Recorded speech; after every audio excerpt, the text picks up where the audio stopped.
Bonjour. Alors, souvent, on a des questions sur pourquoi cette cartouche de gaz plus que celle-ci, quelle est la capacité de celle-ci, quelle est la différence entre telle cartouche et telle cartouche. Voilà, alors je vais essayer de tenter de vous apporter quelques réponses. Il existe sur le marché énormément de cartouches de gaz pour à peu près autant de nombre de réchauds sur le marché. Premier classique, la cartouche C206 GLS qui remplace l'ancienne cartouche C206 qui est une cartouche à perforation qui va s'adapter sur les réchauds à perforation, c'est-à-dire qu'il y a une pointe qui va venir perforer votre cartouche de gaz. Ça ne s'adapte en général que sur le bleuet de 106+, qui est doté de petites pattes qui viennent se greffer et envelopper complètement la cartouche de gaz. Tant que ces pattes ne sont pas en place, on ne va pas pouvoir venir greffer notre réchaud dessus, simplement parce que le réchaud va perforer la cartouche et ne tiendrait pas en place dessus. Il faut que ça soit parfaitement collé.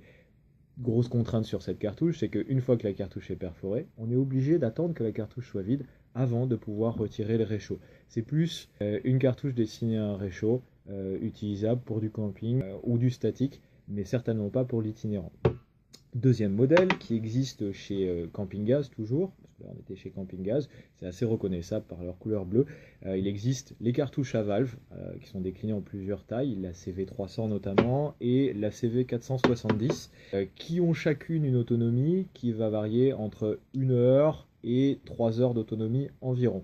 Évidemment c'est une moyenne qui peut varier en fonction de votre modèle de réchaud et de la puissance développée par celui-ci. Voilà, et des conditions dans lesquelles vous allez l'utiliser.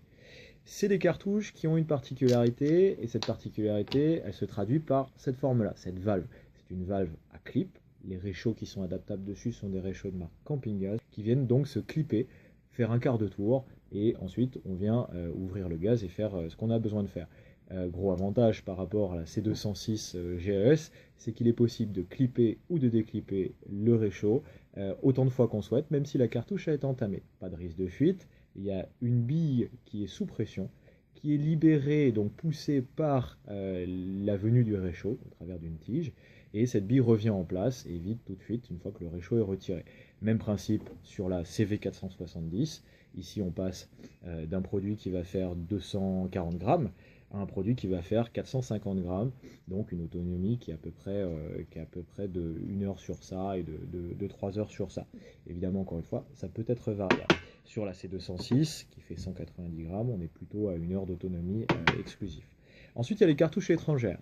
Les cartouches étrangères, elles sont caractérisées par un filetage, c'est-à-dire qu'on retrouve à peu près la même valve que sur les CV300 et les CV470.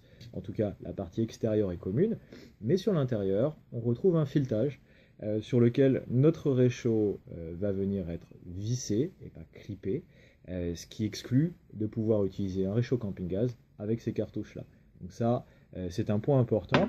Ces cartouches-là, elles font 110 grammes. Ces cartouches ont à peu près une autonomie d'une demi-heure. Pour vous donner un ordre d'idée, ça correspond à 3 fois les cuissons de pâtes ou à une dizaine de rations lyophilisées. Voilà, ça pour ce qui concerne la marque MSR, c'est des cartouches qui sont constituées de 50% d'isobutane, le reste c'est du propane. L'isobutane c'est important parce que ça vous permettra de descendre en température dans des conditions de montagne où il fait un peu frais. C'est toujours intéressant de partir sur des concentrations telles quelles. Plus il y a d'isobutane, plus on pourra descendre en température. Primus a le même filetage, donc peu importe le réchaud que vous avez, à partir du moment où vous avez ce filetage, donc Coleman, Primus, MSR, Optimus, etc. En fait, à peu près tout, sauf Camping Gaz, va être adaptable dessus. Dès qu'il y a ce filetage, pas de contrainte sur votre réchaud étranger. Voilà. Ici, on va retrouver 25% d'isobutane, donc un petit peu moins que sur celle de MSR, même capacité, même avantage pour pouvoir descendre en température et pour la polyvalence et l'autonomie. Il existe des cartouches qui vont faire 225 grammes. Alors 225 grammes, ça vous donne à peu près, on va dire, une vingtaine de repas lyophilisés, entre 20 et 30. Ça dépend encore une fois des conditions dans lesquelles vous êtes. Ça va correspondre à peu près à une douzaine de rations de pâtes, pour vous donner un ordre d'idée.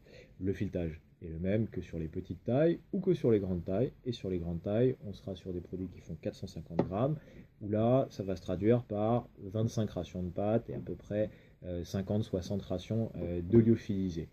Même mélange que sur les plus petites, à savoir 25% d'isobutane sur la Primus, 50% d'isobutane sur les versions MSR.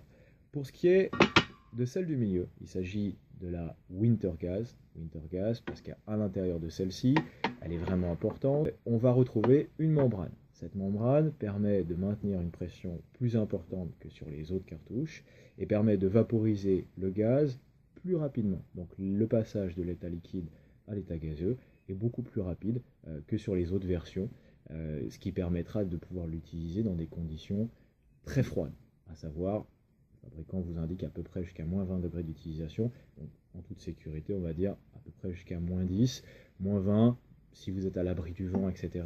Ça pourrait le faire sans trop de contraintes.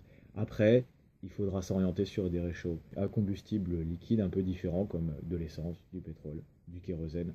Mais ça, c'est une autre histoire.